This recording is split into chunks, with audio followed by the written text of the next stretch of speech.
गांधी को आतंक। आप पॉलिटिकल सवाल की दिशा में न जाइए, मैं दृढ़ता से नहीं जवाब दूंगा। बार बार कहना पड़े अच्छा नहीं लगता। इसी सरकार के कार्यकाल में 1 नेशन 1 इलेक्शन हम लागू करें। भारत की विदेश नीति में मेरे जैसे कई लोगों को रीढ़ की हड्डी दिखाई नहीं पड़ती थी, अब भारत की विदेश नीति में रीढ़ की हड्डी दिखाई पड़ती है।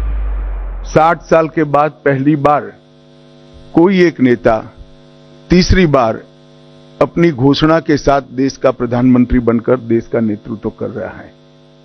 60 साल के बाद पहली बार देश में राजनीतिक स्थिरता का माहौल आया है और नीतियों के सातत्य को भी हमने अनुभव किया है। और नीतियों की दिशा, नीतियों की गति और नीतियों को क्रियान्वयन करने की सटीकता, ये तीनों 10 साल तक बरकरार रखकर 11वें साल में प्रवेश करना मैं मानता हूं बहुत कठिन है। दुनिया के कई देशों में भी देखा गया जहां एक प्रकार से वाइब्रेंट लोकतंत्र है, वहां पर ऐसे बहुत कम ही उदाहरण दिखाई पड़ते हैं।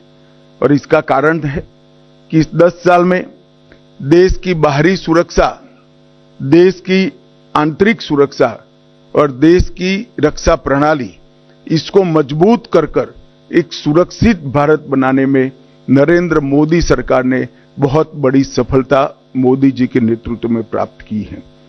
शिक्षा के अंदर आमूलचूर परिवर्तन, हमारे चिर पुरातन शिक्षा शैक्षणिक मूल्यों को समाहित करते हुए, हमारी भाषाओं को गौरवान्वित करते हुए और आधुनिक से आधुनिक शिक्षा को समाहित करते हुए नई शिक्षा नीति लाने का काम नरेंद्र मोदी जी ने किया है।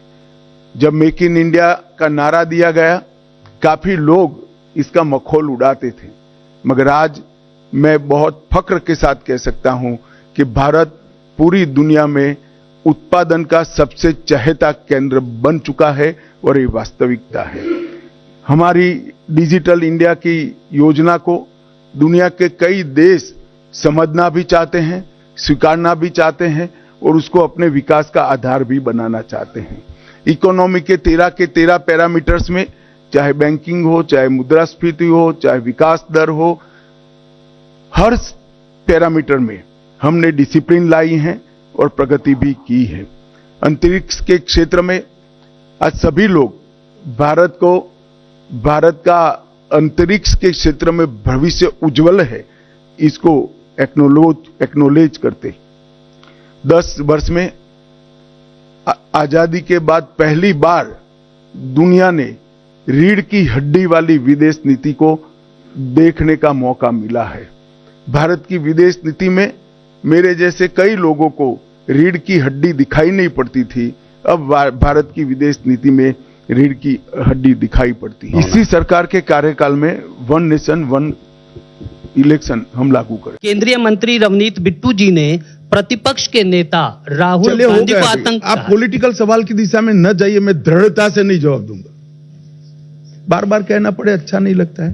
सर, कास्ट सेंसस को लेकर सर कुछ है क्या सर इसमें, क्योंकि अपोजिशन काफी चीजों को जब भी सेंसस के लिए घोषणा करेंगे, ये सभी चीजों को सार्वजनिक कर देंगे। 70 वर्ष या उससे अधिक आयु के सभी वृद्ध नागरिकों को 5 लाख तक का मुफ्त कवरेज दिया जाएगा।